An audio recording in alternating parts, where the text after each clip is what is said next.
Hey, good morning, everybody, and welcome to this Monday, July 17th, 2023 edition of Trading Places Live at earningsbeats.com. I'm your host, Tom Bowley, Chief Market Strategist here at Earnings Beats, and I'll be hosting for the next 30 minutes. So try to feature everything you need to know for the trading day ahead. I think this could be potentially a rough week. We'll see. I think the possibility is out there. I'm not saying we're going to go lower. But I do think the next week or two, things are going to be maybe just a little bit testy, if you will. Maybe things turn a little bit bearish. I wouldn't be shocked. We're going to go over some of the reasons why. But, the market has certainly gotten very bullish. Traders have gotten much more bullish. We've seen that 5-day moving average of the equity only put call ratio dropping to levels that we haven't seen since back during the 2020 and 2021. Huge move to the upside in the market when everybody thought the market would just keep going up forever. And really, when we look beyond that 2020, 2021 period and go back over the last decade or so, we haven't seen readings like these in quite some time. So you'll be able to see what I'm talking about in a few minutes. We've got negative divergences out there. Options expire this Friday. So there's a lot to at least be concerned about. Some of the individual stocks, some of these large cap NASDAQ names, many of them have negative divergences, don't look very strong with the divergences in play. Many of them had reversing candles on Friday. I don't know. It just looks a little bit more dangerous to me. So personally, I've cut my exposure. I think whatever everyone wants to do is completely up to them. I will say my long-term forecast has not changed. I'm still very bullish the market. So for those who are looking at the market from a long-term perspective, simply wanting to, be part of what I think will be a much higher market in the years to come, I think you sit still and you just stick with it.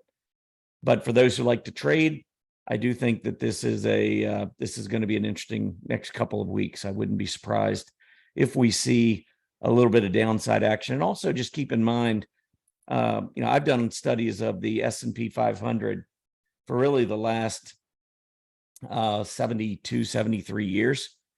I have an Excel spreadsheet with every trading day of the S&P 500. And I can tell you that from today's close, July 17th close, through September 26th close, there is not a worse period in the market historically. Everyone always talks about go away in May. I think that's, for the most part, hogwash. The theory, if you haven't heard it, of course, if you haven't heard it, you've probably been under a rock because everybody talks about it all the time. But the theory is that the S&P 500 from May 1st to October 31st does not perform nearly as well as the period from November 1st to April 30th. That is a true statement. May through October is not as good as November through April, but it doesn't mean that on April 30th you go away. There are some very, very bullish periods throughout May and June and first half of July. Like we've seen, this is historically what the market does. We run up into earnings season. So I think just simply blindly following the go away in May is really a big mistake. But historically, if there was a go away or go away period, it would probably be at today's close, July 17th to September 26th. That's the midsummer. I think a lot of folks go on vacation. I think the markets are more thinly traded. I think more easily manipulated. And there's just not as much power behind anything to the upside. Now, that doesn't mean we don't go up sometimes during this period. This could be one of those years where we continue just to go higher and higher. But if you're paying attention to history and you do like the signals, this is a period we at least need to be aware of. So I'm going to go ahead and get this thing started. And hopefully, we'll be able to get through these next couple of weeks relatively unscathed. So I brought up the chart of the action on Friday, market recap. The Dow Jones Industrial Average on Friday was up 114 points. The S&P 500 was down 5, and the NASDAQ down 6.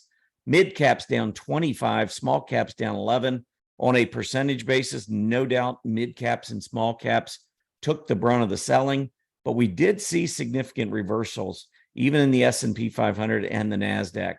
And I guess when I say significant, it's a relative term. Obviously, it's not significant. It wasn't significant selling relative to what we saw during the cyclical bear market in 2022, but relative to what we've been seeing, where we've been finishing on the upper end of most of the candles the last several weeks. That's why these AD lines, I mean, if you look at the Dow Jones AD line, continuing to power higher, S&P higher, NASDAQ higher, mid caps higher, small caps lagging a bit, but starting to turn up. Look at the transports, the AD line. Well, we can start to see with Friday's action, maybe on the transports, even a little bit earlier that last week, started to turn back down a little bit more red in terms of the red filled candles. So is it the start of something a little bit more to the downside? Like I said, I think it's possible. I think the odds favor a little bit more selling. Certainly the odds are more bearish now than they were a week ago, based on what I'm seeing. And so just knowing all of these things going in can help you determine how much risk you want to take. And that's really all the work, all the research, everything that we do at Earnings Beats. It's all about managing risk. It's not about guarantees. It's not about, saying, hey, the stock market is absolutely going to go down the next 2 weeks. I don't make statements like that because I don't believe that, history proves that out. History and a lot of these different signals will give us clues, but they don't give us guarantees. So I think, if you want to just make sure, if you're looking at the long term and you just want to make sure you're sticking with the trend, then I would stay long. I wouldn't worry about the short term move to the downside. But as a trader and somebody who's more momentum based, I absolutely pay attention to the long term signals. I really don't like to short a market that I believe is going to go higher in time, because some of these short term signals fail. And there's nothing worse for me to really be bullish and be sitting in short positions when the market keeps going higher. That is the worst mentally for me. And I guess everybody has their own, mental issues, I guess, when it comes to the market and what works for them and what doesn't. But I really struggle if I'm on the short side and the market keeps going higher. So I tend to, in bull markets, move more to cash. When I talk about being cautious, I tend to move to cash and leave shorting for others. Will I short this week? I don't know. If I did, it would probably be with an ETF, something like the QID, the SQQQ, which is triple leveraged on the short side, is really risky if this market keeps going to the upside. QID is a double of the NASDAQ 100, so maybe not quite as risky. But even with those, I would probably keep fairly tight stops. And so a lot of times shorting just results in quick stop outs. And I don't know, I'll move on, but that's just something for me personally that I find it much more difficult. I would much rather wait, have the market set up more bullishly. Maybe we get that 2, 3, 5% pullback, and maybe we're back down to the 20-day moving average or just below it, maybe close to price support.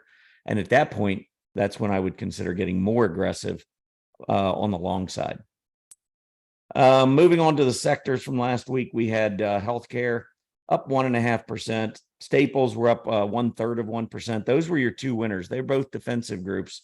But again, we did see the reversal on Friday.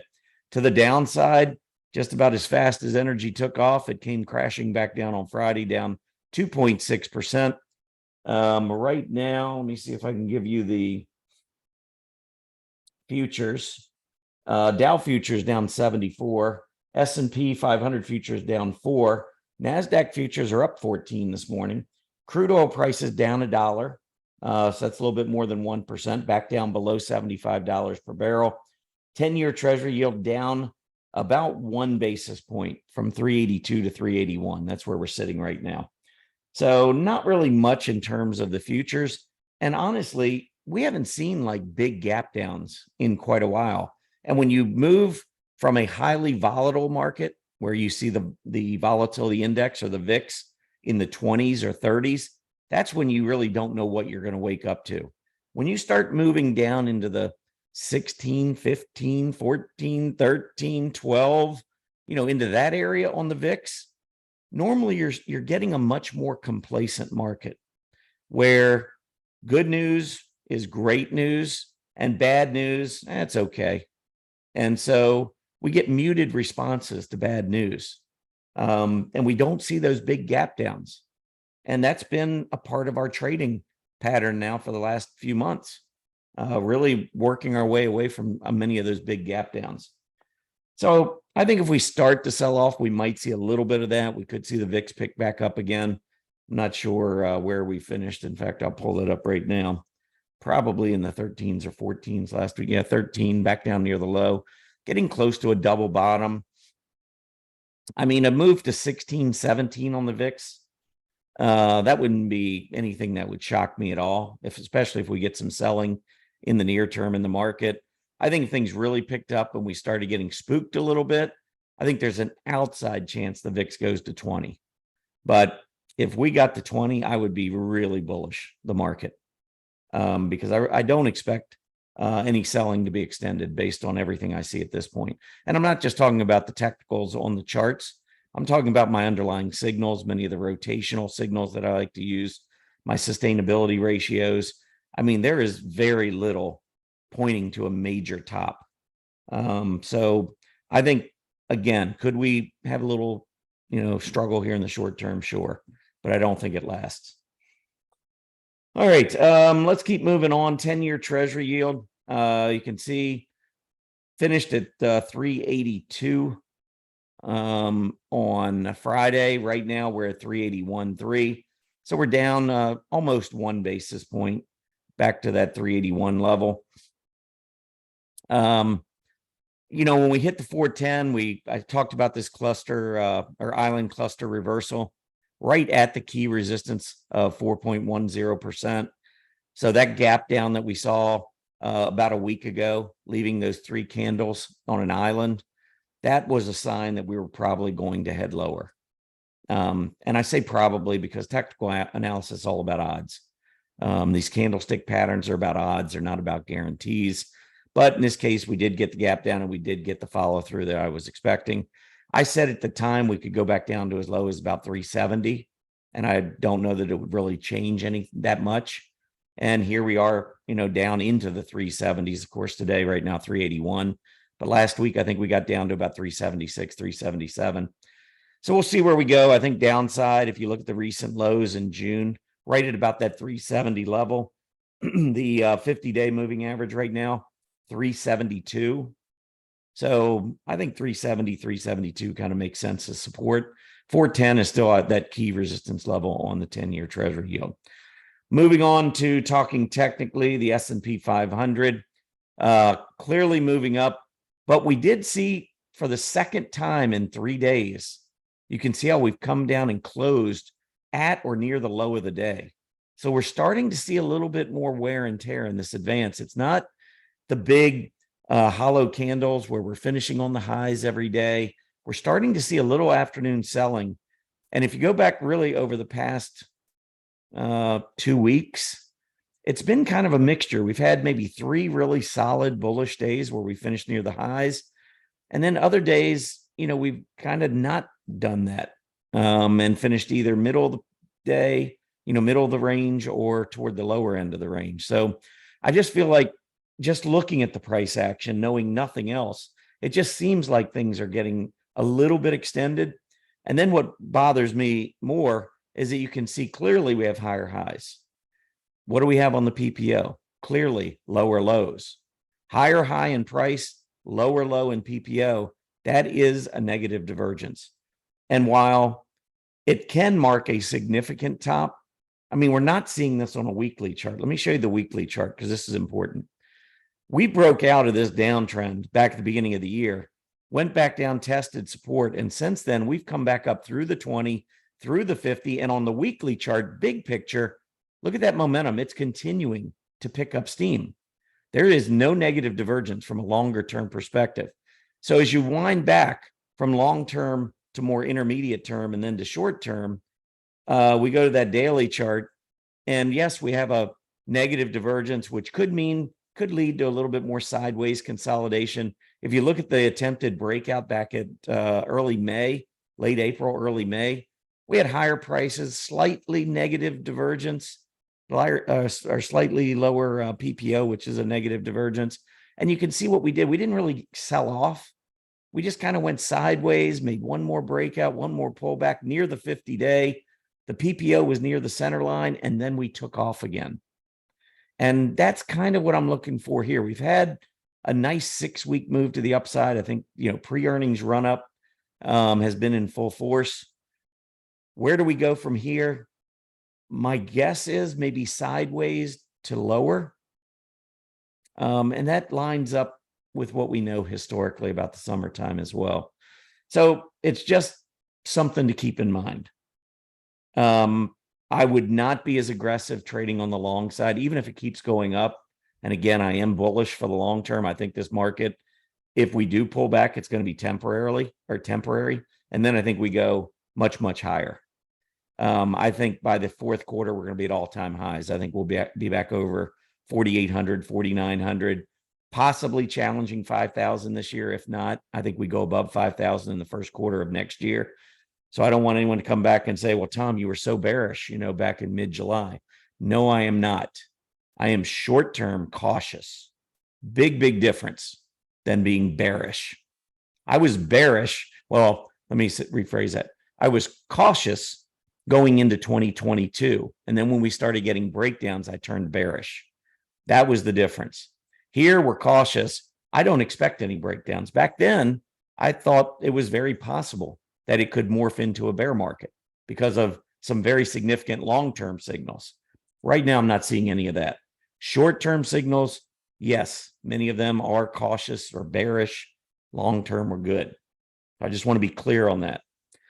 But over the next month, could we go sideways and maybe just chop in a range that could take us as low as 4,300? Again, that's 200 points. I'm not saying we're going to lose 200, but I wouldn't be shocked if we lost 200. Moving on to the NASDAQ 100 reversal on Friday. We were up to 15,750, pulled back, ended up closing down at 15,565 and down for the day.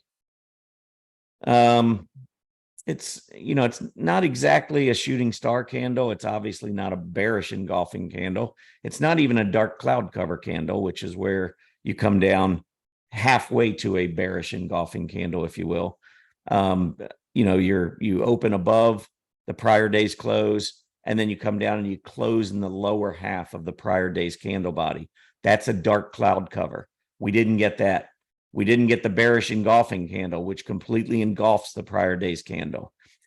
Technically, we didn't get a shooting star because we didn't finish with a positive, we didn't finish up on the day Friday. We were down. But it still kind of looks like a shooting star or an inverted hammer, that sort of thing. And with a negative divergence in play, it's very possible that, we could be looking at something that we need to be careful of. Let me show you one of the key stocks within the NASDAQ 100, NVIDIA. So NVIDIA, if you look at it, it looks a little bit more like a dark cloud cover candle, but look at the move up. See the much lower PPO. We got a negative divergence, and the reversal on Friday occurred on the heaviest volume we've seen on NVIDIA in about 6 weeks. So that makes me nervous when I see NVIDIA doing that. If we look at Microsoft, we had a test of maybe a double top. Looks like it to me. Got up right to the key resistance level. PPO's been coming down. Doesn't exactly look great here. Amazon making a breakout again. Negative divergence. I think this move might be a little bit stretched. Apple, after getting above 3 trillion in market cap, has pulled back to the 20-day. It too is hovering. We haven't, even though it hasn't broken down, the last 6 days, Apple does not have a single hollow candle. So in the last 6 days, we have not finished above the open, or at least nothing meaningful. 6 days in a row on Apple. And that comes on the heels of a very big move to the upside where we saw almost nothing but hollow candles. So you've got a lot of these leaders like this that are struggling, or at least showing signs of weakening. Maybe they're not bearish, but they're weakening. You've got a group like semiconductors, negative divergence. That is definitely dark cloud cover, reversal. Look at the volume accelerating. This looks like a topping formation to me, short term, on semiconductors. If semiconductors top, if we get follow through to the downside, I don't see the NASDAQ going higher with semiconductor struggling. Not anything meaningful to the upside. Same goes with the S&P 500. I mean, semiconductors are a big part of the S&P. So when you start seeing signals like this, negative divergence, reversing candle, option expiration week, this starts the worst week of the year. Today at the close starts the worst week of the, or excuse me, second worst week of the year historically. There is a worse week in October. You know, all of these things to me, and then with options, you know, the put call ratio, we'll talk about that in just a second on the chart of the day. But all of these things to me just say they're beating me over the head to be cautious. That's all. Again, not bearish, cautious.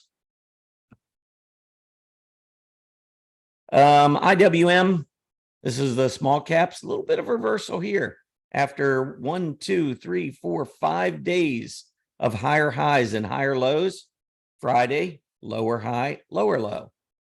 That doesn't guarantee us anything, but you know, we needed, when we were at the high on Thursday, one of the things I mentioned was I don't really see any major resistance level, which is why I thought the IWM could make a run for the 198, 199 area and test this double top from August of 2022 and again February of 2023, which was right up at that 198 area. So I thought we had a pretty good chance of hitting that.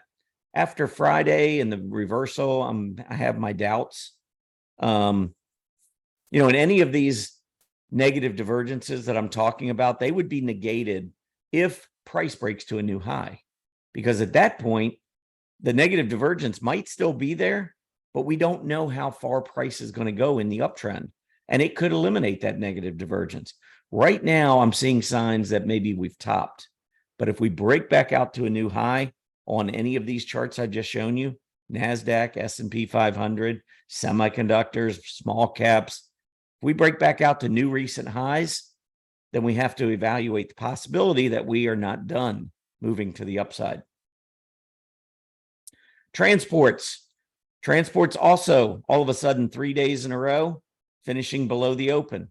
If you go back, I mean, I haven't seen 3 days in a row like this since probably back sometime in May. So it's been a couple months, but we had a huge run on the transports. And what I've said over the past week or two is that if we get a pullback on transports, it's okay. They deserve it. They've been on fire. They've been leading this market to the upside. I think they've given some tremendously bullish signals to the S&P 500 as we go forward. It's just the short term that I'm talking about. All right, what else do we have for today? Let's go ahead and move into that chart of the day. If you like the chart of the day and you're not already a member at Earnings Beats, just go to our homepage at earningsbeats.com. Scroll down, you'll find this right in the middle of the homepage. Name and email address. If you subscribe, first of all, it's free, no credit card required. You can unsubscribe at any time. The reports or the articles come out 3 times a week. And if you're worried about, oh my gosh, I don't want to take on another big newsletter, it's 2 paragraphs in a chart. So I'm going to show you the chart in a second, but it's a very quick read.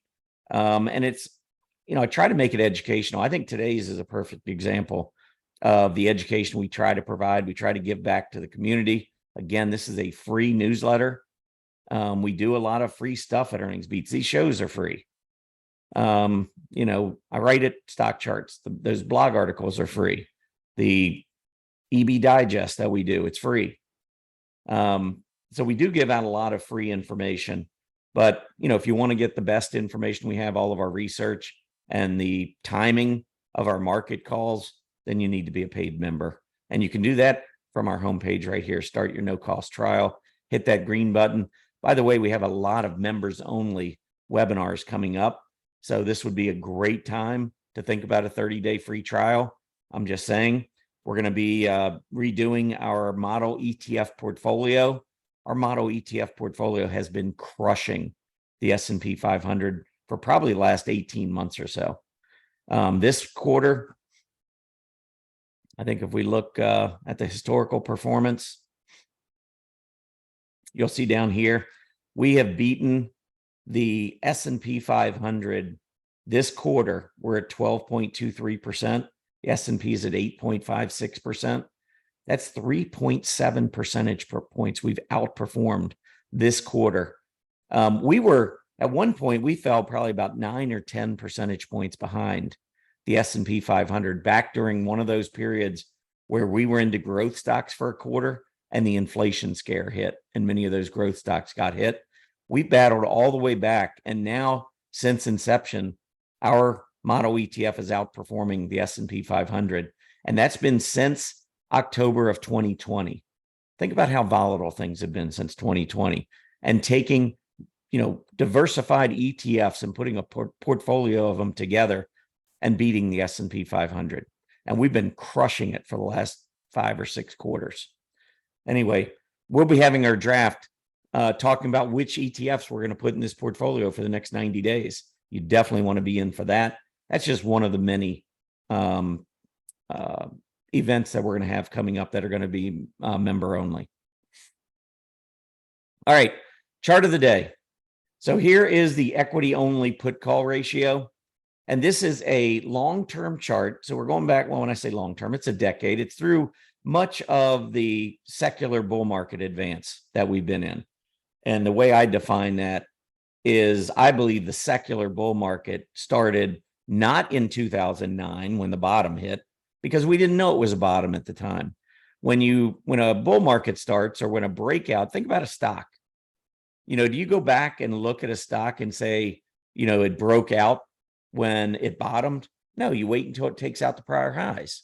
And then you've got the breakout, and then it obviously looks much more bullish. Well, when I look at the stock market, I look at the S&P 500, I look at it the same way. In 2000, we set a high, I don't know, maybe around 1530 or something like that on the S&P 500. 2007, we went back up there again. Maybe we went to 1550. I don't know. We had a double top in play. We didn't take out that double top until April 10th, 2013. That was the day we took out the top, and we did not look back. That was when the secular bull market was born, the latest one. And so since 2013, we're looking at, it's been a decade, just a little over 10 years now. So this chart goes back 10 years, and it's showing us the equity only put call ratio, the 5-day moving average. So what this is showing us right here is the 5-day moving average of the equity only put call ratio. And the way you get a moving average to show on your price chart like this is down below under overlays, put in simple moving average 5 days. But then the key here is under the type of chart. Normally we would have something like a solid or candlestick chart. Here we've got an invisible chart. And so the day-to-day equity only put call ratio or readings is not reflected. The only thing that we have reflected in here, is the 5-day moving average. So it's just that overlay that's showing, because the price action behind it is invisible. So hopefully, maybe that'll give you a little tip on how you can set up some of your charts sometimes. If you just want to see moving averages, put it on invisible and then just have your overlay. So this is a 5-day moving average. The keys here, though, is I want you to look at how it fluctuates. This is over a 10-year period. We've had cyclical bear markets in here. We've had, you can see how the put call ratio spikes when things are bearish. Had the 5-day moving average move up during the pandemic to crazy levels. And then you can see the big drop, 20 and 2021, as the market went up. We got crazy bullish. And then in 2022, first of all, ignore these readings. I'm not going to get into it today. but these are just erroneous readings. And I've explained it other times. I'm not going to get into that today. But the highs you should be looking at really were around 0.80 to 0.90. We never had readings up here like that, so ignore it. But again, here, look at the bottom. So here's where the selling comes in, the panic, the fear starts to grow. We get to an extreme, 0.80, 0.90. That's when we ended up having a bottom, starting to move up. Now we're getting to the period where the market's very complacent. So 0.80 on equity only put call ratio means that for every 4 puts, you have 5 calls, 4/5. That's 0.80. 0.50, you're dropping, and now you're only getting 1 put to every 2 calls. So it's much lower ratio. In other words, much, much more calls, many more calls are being bought versus puts when you get readings down here at the bottom. Well, calls are bullish.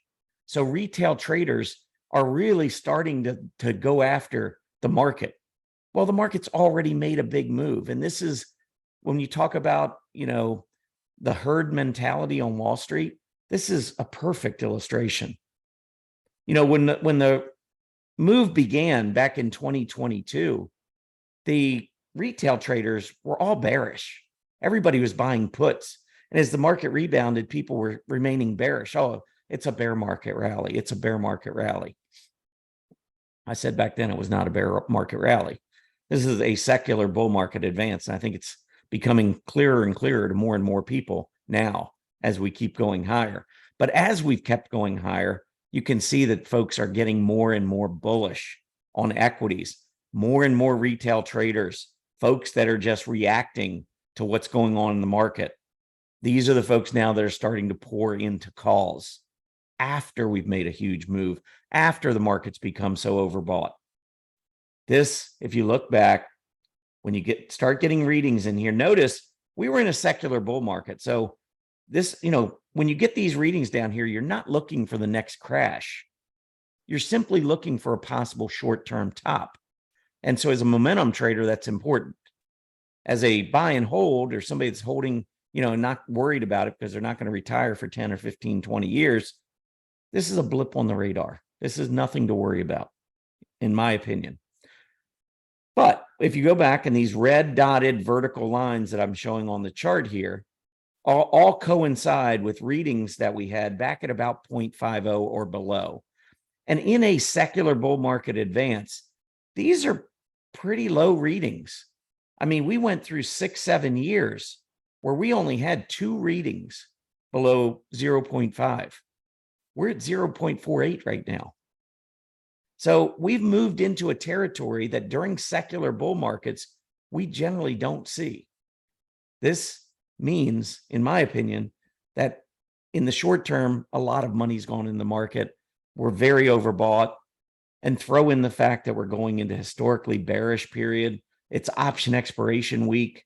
I mean, there's just a lot of things short term that you need to be cautious of. That's what this whole thing is about today, this show. And we'll be, with members, with our daily market report, with the webinars that we have coming up, going to be talking a lot more about this and kind of walking everyone through it as we go through it. Again, it's not a guarantee we're going lower. I really want to stress that. We've seen before. I mean, look at all these readings in 2020 and 2021 and tell me at what point they were working. They didn't. But there were many other signals that were suggesting we were going a lot higher. And so it wasn't until we just finally capitulated to the upside. And that's when the market finally went through the cyclical bear market. But just 0.48 is a very low reading historically. So just keep that in mind. Okay. Let me show you, what time do we have? Actually, it's 9:35. I didn't realize market's open. All right, I'm going to go ahead and cut it off there. I do just want to remind everyone that if you are on our EB Digest, so if you go back to our homepage and you're in our EB Digest, you subscribe there, we do for free post earnings chart list, upcoming earnings chart list. So we give chart list to everyone for all of the earnings that are coming up tonight after the close and tomorrow morning before the open.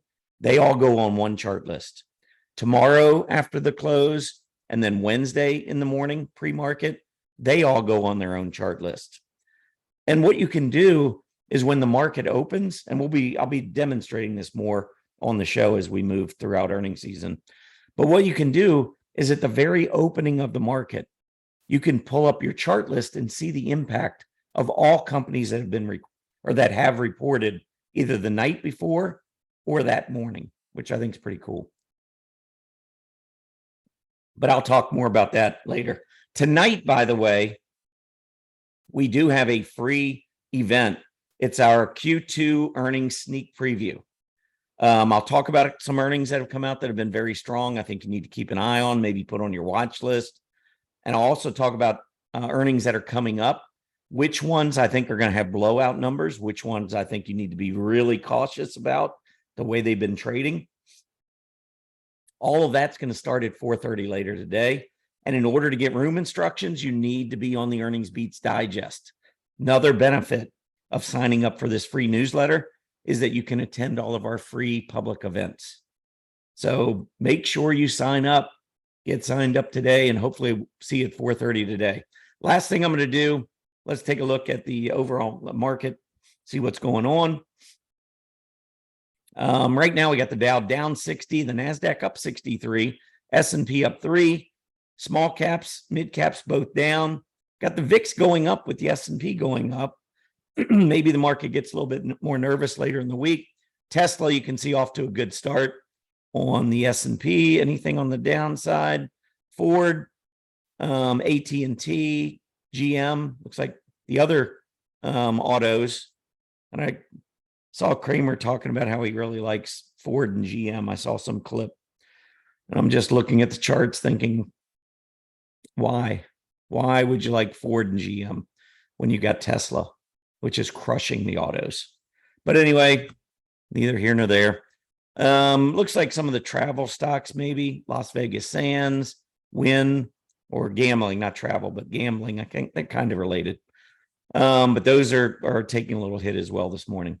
But anyhow, I'm going to wrap it up. Make sure you join us at 4:30 today. We'd love to have you again. Sign up for that free newsletter. Have a happy trading day, everybody, and hopefully see you later today.